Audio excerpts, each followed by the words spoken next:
বর্ষাকালে ফুলকপি, বাঁধাকপি এবং ব্রকলির মতন সবজি এড়িয়ে চলুন।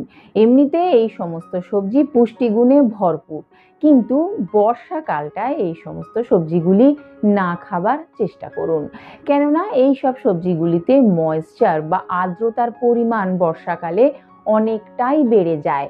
ফলত এই সমস্ত সবজিতে ব্যাকটেরিয়া জন্মায়, আর এই ব্যাকটেরিয়া আপনার পেটে গেলে কিন্তু ফুড পয়জনের মতন সমস্যা দেখা দিতে পারে। যে সমস্ত সবজিগুলি মাটির নিচে হয় সেই সমস্ত সবজিগুলি বর্ষাকালে এড়িয়ে চলুন। যেমন গাজর, মূলো, বিটের মতন সবজিগুলি বর্ষাকালে না খাওয়াই ভালো। বৃষ্টির কারণে এই সব সবজি মাটির নিচে থেকে অধিক জল শোষণ করে, এতে সবজিগুলি চটজলদি নষ্ট হয়ে যেতে পারে।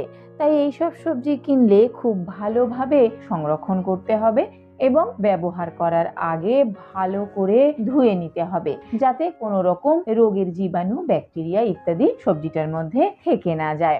বর্ষাকালে ফুলকপি, বাঁধাকপি এবং ব্রকলির মতন সবজি এড়িয়ে চলুন। এমনিতে এই সমস্ত সবজি পুষ্টিগুণে ভরপুর, কিন্তু বর্ষাকালটায় এই সমস্ত সবজিগুলি না খাবার চেষ্টা করুন। কেননা এই সব সবজিগুলিতে ময়েশ্চার বা আর্দ্রতার পরিমাণ বর্ষাকালে অনেকটাই বেড়ে যায়।